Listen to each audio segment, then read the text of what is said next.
자, 수열이라는 이제 단원에 들어갔는데요. 자, 수열이라는 거는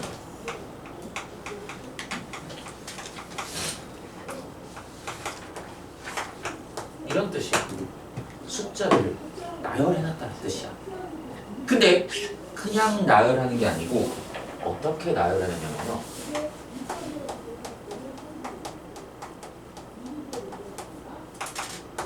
규칙을 갖고 나열해놨다는 거야.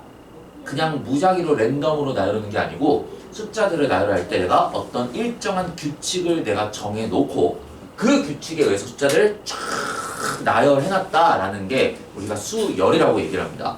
그래서 수열은요 보통 이렇게 얘기를 해요. 어떤 항이 있을 때 여기에 이렇게 넘버를 갖다 붙입니다. 그래서 이 넘버가 뭐냐면은 몇 번째 순서로 나열되어 있는 숫자입니까? 라는 거를 붙이는 거고, 그리고 이 개개인의 하나씩으로 얘기하는 아이를 우리가 항이라고 얘기해요. 항. 그래서 예를 들어 볼게. 1, 3, 뭐 이렇게 해볼까? 이렇게 제일 간단한 거, 머리가 있으면 할 수 있는 거, 눈이 있으면 할 수 있는 거. 자, 숫자를 이렇게 나열을 했어요. 이렇게 나열했어. 이렇게 나열했어. 그래서 우리가 얘는요 이런 아이들을, 그래 너는 첫 번째로 나열된 아이니까 그래 A1 이렇게 갖다 붙이는 거야. 너는 첫 번째로 나열되어 있는 아이구나. 그럼 너는 두 번째로 나열되어 있는 아이구나. 너는 세 번째로 나열되어 있는 아이구나. 미지수는 똑같이 잡아요. 어디요? A1, 예, 이거 고정되는 거야. 그러니까 일반, 그러니까 이거를 표현, 숫자의 나열에 해당되는 그런 표시법을 표현하는 방법이야. 이거는 내 마음대로 B라고 이렇게 바꿔도 상관없습니다. 이렇게 바꿔도 상관없어요. 얘를 A4, 얘는 5번째, 너는 6번째, 너는 7번째, 너는 8번째, 너는 9번째, 너는 10번째구나. 그래서 얘는 숫자를 몇 개 나열한 거야? 10개야. 그래서 우리는 얘는 항이 10개가 있는 숫자들의 나열이구나 라는 걸 알 수가 있고, 이런 애들 있지. 이런 애들을 우리가 항 중에서 처음에 시작하는 항이다 라고 해서 이름을 첫 번째 항, 초항이라는 말을 갖다가 붙여. 초항. 그리고 얘 10번째는 뭐야? 이 수열에서는 가장 마지막 항이지. 그래서 우리가 요런 아이들요 마지막 항을 뭐라고 갖다 붙이면요 말항이라고 갖다 붙여. 초에 말할 때 뭐뭐 말기 막 이런 게 하잖아. 그래서 얘를 우리가 말항이라고 갖다 붙입니다. 그래서 우리가 이런 아이들을 표현하는 방법을 이렇게 표현할 거야. A, N이다. 여기에 들어가는 요 N은 반드시 뭐가 돼야 돼? 자연수만 들어갈 수 있겠죠. 자연수만 들어갈 수 있고 1, 2, 3, 4, 5, 6, 7, 8, 9, 10, 11, 12, 13, 14, 15, 16 이런 식으로. 그리고 얘는 10개의 수열이 들어간다. 그럼 얘는 어떤 규칙을 갖고 나열한 겁니까? 딱 봤을 때 일씩 커지지. 자 그럼 이런 거 볼게요. 한번 또 1, 4, 7, 10, 13, 16 이런 식으로 나열한 수열이 되어 있어.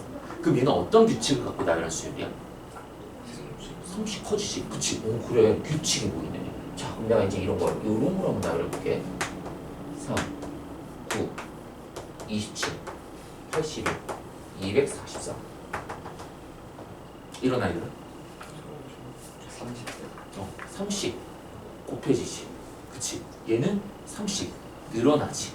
얘는 30 곱해지지. 그래서 우리가 이런 아이들을 너는 30 늘어나는 규칙을 갖고 있네. 너는 앞뒤로의 차이가 일정한 같은 등자를 써서 너는 같은 숫자들을 나열한 숫자들의 나열이구나.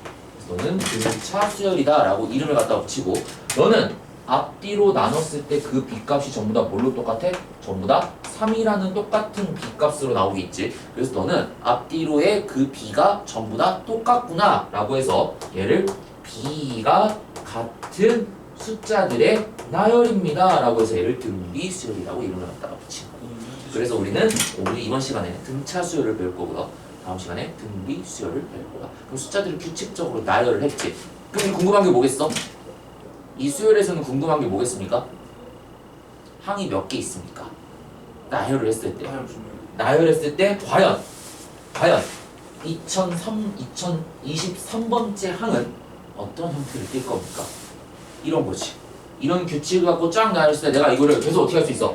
계속 30도에서 2023번을 다 해볼 수 있겠지.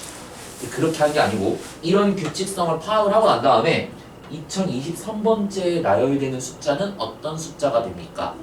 얘도 2023번째에 나타나는 숫자는 어떤 숫자를 나타냅니까? 계산을 하지 않고 내가 이거에 대한 규칙성을 파악하는 수식을 만들어낼 수 있다는 거야. 규칙성을 만들어낸 어떤 숫자. 그래서 그런 수식을 만들어낸 아이들을 우리가 요렇게 갖다가 붙일 건데 요런 아이들을요 우리가 일반항이라고 명칭을 붙여. 이런 아이는 우리가 일반항이다. 그럼 일반항은 반드시 식으로 표현했을 때 뭐에 대한 식으로 표현될 수밖에 없겠어? 첫 번째가 누굽니까? 두 번째가 누굽니까? 세 번째가 누굽니까? 네 번째가 누굽니까? 이 n을 대입할 때마다 뭔가 결과로 프로그램으로 탁탁탁 튀어나와야 될 거 아니야. 그래서 얘는 n에 대한 함수식으로 표현이 된다. 그래서 수열은요 뭐냐면은 함수야. 쉽게 말해서 수열은 함수입니다. 근데 정의역이 뭐야? 정의역이 여기 있는 정의역들이 누구만 한정을 하는 거야? 정의역을 자연수로서 우리가 얘를 이산적으로 보겠다는 거야. 이산적. 얘들아 이산과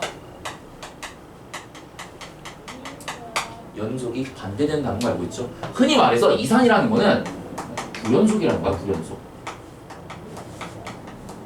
근데 불연속인데 내가 이렇게 이만큼 뒤었다가 이만큼 뒤었다 하는 게 아니고 얘를 규칙적으로 샘플링해서 딱 간격을 얼만큼씩 나눠서 보겠다는 거야? 일씩 쪼개서 보겠다는 거야. 쉽게 말해서 이런 거는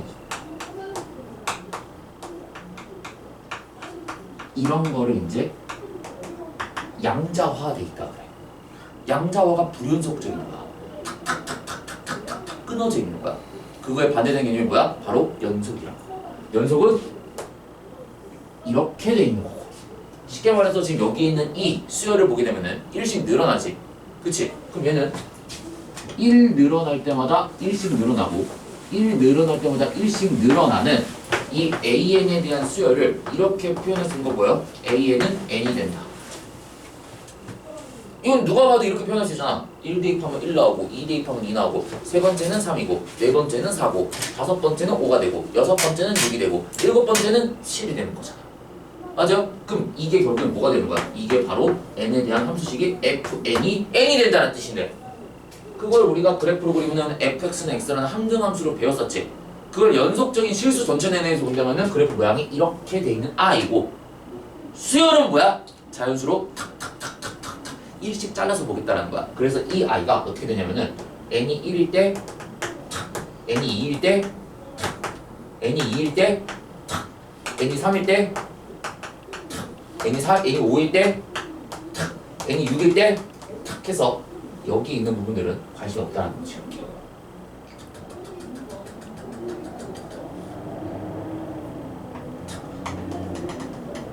이런 규칙성을 갖고 내가 함수 그래프식에 있는 정의역이 자연수로만 들어가 있는 함수값들이 어디로 매핑됩니까? 흔히 말해서 수열은요 그냥 함수야.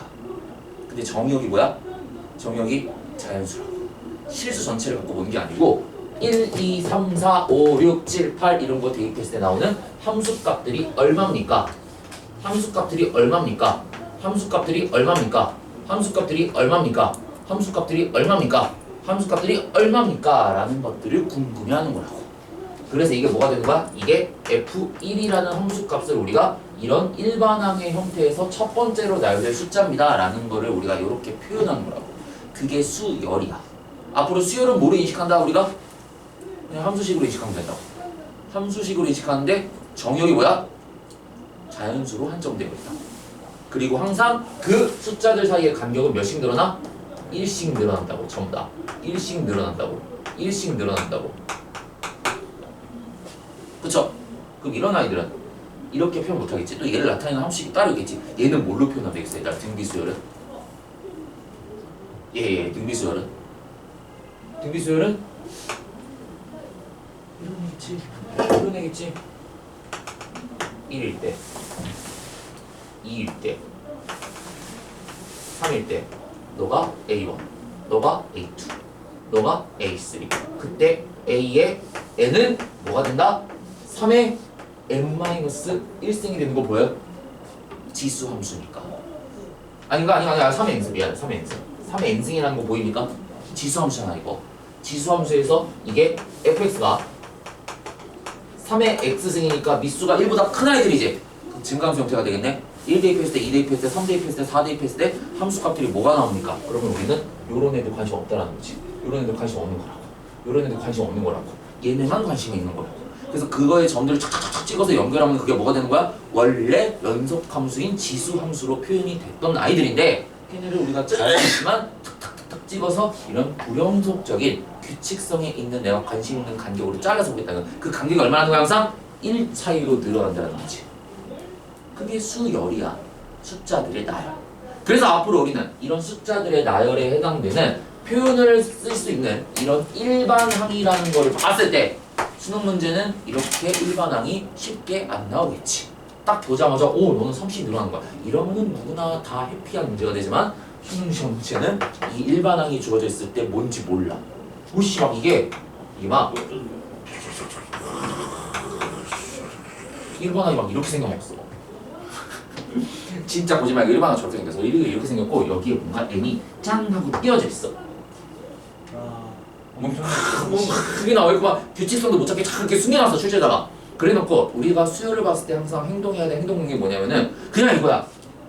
1도 대입해보고 2도 대입해보고 3도 대입해보고 4도 대입해보고 대입을 해서 대략적인 샘플을 찾고 몇 개의 샘플을 딱 봤을 때 규칙성을 파악하는 게 우리의 행동 강도입니다. 수열은 문제를 푸는 방법이 그렇게 정해져 있습니다. 노가다예요? 예, 노가다입니다. 쉽게 말해서. 근데 노가다인데 봤을 때 이거를 이제 끈기가 있는 아이들은 만약에 문제가 올해가 이제 너네가 수능 본 애가 몇 년도죠? 이게 몇 학번입니까? 재수 안 하고 현역으로 다 들어가면은? 저희 6학년 2호학번이에요? 그럼 2026학년도 수능 시험을 보시겠네요. 그쵸? 그러면은 문제에서는 2026번째 수열의 나열은 무엇입니까? 2026번째 항이 무엇입니까? 일반항 주어지고 차즈다. 뭘로 나오고 있어 반드시? 반드시 변별력을 위해서 소수경으로 나오고 있지. 단답형 중하시고 2026번째 항을 구하시오. 아니면 2026번째 항이 뭔가 구리게 나와 있어. 구리게 나와 있으면 2026번째 항을 알파라고 했을 때 2026 알파 값이 얼마입니까? 왜 이렇게 물어보겠어? 얘가 정수가 아니라는 거겠지. 밑에가 2026. 뭐 그럴 가능성이 있겠죠. 아니면은 2026이 약수가 될 가능성이 있을 거고 뭐 이런 식으로 나오겠지. 뭐 1020 이거 반으로 나오면 얼마일까? 1013분의 뭐 얼마 뭐 이런 식으로 뭐 이게 나온 거겠지 계산을 했을 때. 너무 들었대요. 그러면 이제 약분하면은 뭔가 나오겠죠. 수능 문제는 무조건 정수로 딱딱 떨어지게 돼 있어. 답안지 자체 기입란이 다 정수 자연수로만 나와 있으니까 자연수만 표기되게 돼 있어. 뭐 이런 식으로 나왔으면 멘탈이 터지고. 그치. 그럼 이제 이거 봤을 때 딱 느낌을 봐야 돼. 와, 씨 뭐가 졸라 복잡한가 보구나 숫자가. 항상 근데 저기 연도 맞춰서 나와요. 뭐 거의 그럴 가능성이 있습니다. 웬만하면은 2026번째로 맞춰서 설계하시는 애들이 내가 만약에 수능 출제를 한다면은 난 이렇게 설계해서 돼요. 매년 2025학년 되면은 2025에 뭘 곱해라. 항상 이렇게 물어보겠지 내가 된다고 하면은. 근데 요거를 안 제끼시는 분들도 있어요. 딱 처음부터 설계를 할 때 숫자가 다 떨어지게끔 나오시게 하는 분들도 있는데 그러면 이제 얘가 더 복잡해지겠지. 훨씬 더 복잡해지겠지. 그래서 숫자들을 봤을 때 우리가 수열 문제를 보면 항상 일반항이 주어져 있다. 우리 행동 반경보다 1씩 대입하고 2씩 대입하고 3씩 대입하고 4씩 대입하고 5씩 대입하면서 적절한 샘플을 내가 확보를 해놓고 그걸 눈으로 보면서 규칙성을 파악하는 게 수능 기출 문제를 푸는 일단은 첫 번째 행동 반경이야. 물론 그렇게 해도 안 보여. 몇 개 해놔도 안 보입니다. 뭐야 이게? 어떻게 해야 될까? 그럼 이제 문제를 풀면서 여러 가지 사례들을 봐야죠. 그러니까 제일 기본적인 기초 내용은 바로 이거라고. 하나씩 데이터가면서 본다. 네, 모든 문제를 하나씩 대입하고. 거의 일반항이 주어져 있다면 그렇게 해봐야 돼요 일단은. 근데 안 먹어도 그 일반항을 봤을 때 관찰해야 될 내용들이 몇 가지 있긴 한데 그러면 이제 문제를 보면서 이제 체크를 해봐야죠. 자, 그래서 이번 시간에는 이 수열들 중에서 어떤 수열을 볼 거냐? 네이밍이 있는 수열입니다. 브랜드가 있는 수열이야. 쉽게 말해서 나이키, 아디다스 같은 느낌입니다. 그래서 수열들 중에서 셀럽들 두 가지 수열이 있어요. 그래서 앞뒤로의 차이가 모두 같은 인접한 항들의 차이가 모두 일정한 그 차이가 같은 등차 수열이 그 첫 번째고 두 번째 단어는 뭐냐면은 앞뒤로의 그 B를 나눴을 때 B가 전부 다 똑같은 값으로 나타나는 등비 수열. 이 두 가지 단어는 수열 파트에서는 셀럽들이야. 유명 인사입니다. 에?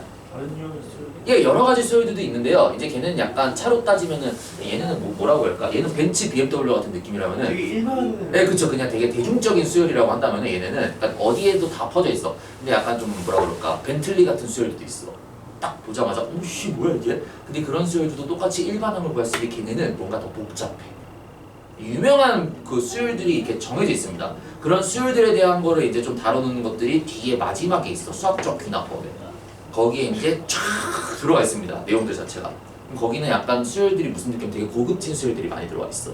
얘는 약간 좀 싼마이, 벤츠비도 싼마이 아니고 뭐라 그럴까? 그 되게 일반적인. 나 같은 카퍼들도 한 번씩 도전해 줄 수 있는. 그러니까 카퍼가 일종의 뭐야? 우리 3등급, 4등급인 아이들이 약간 봤을 때 약간 허세를 부리고 싶은 그런 고난도 문제를 도전할 만한 그나마 괜찮은 문제들. 약간 대중적으로 벤츠, BMW 같은 느낌들. 카퍼들도 한 번씩은 찔러보고 싶은 차들 있잖아. 근데 벤츠, BMW 같은 애들은 아니 저기 그냥 벤틀리 같은 애들은 카퍼들이 저기 찌를 수 있는 영역이 아니잖아. 그치. 벤틀리를 카포가 어떻게 사냐? 차값이 3억이 넘는데. 근데 얘네는 그래도 어떻게든 한 번씩 찔러는 볼 수 있잖아. 저기 한 외제차 하면. 그렇지. 약간 수입차 중에서도 한 번씩 찔러볼 수 있는 아이들. 그다음에 이제 뒤에 나오는 수요일들 중에서도 유명한 아이들이 있는데 그런 아이들은 약간 좀 벤틀리나 파나메라 같은 느낌이라고 생각하시면 돼요. 카포들이 탈 수 없는 영역의 차. 자, 우리 그러면 등차 수열이 뭔지 구체적으로 좀 한번 따져보도록 하죠.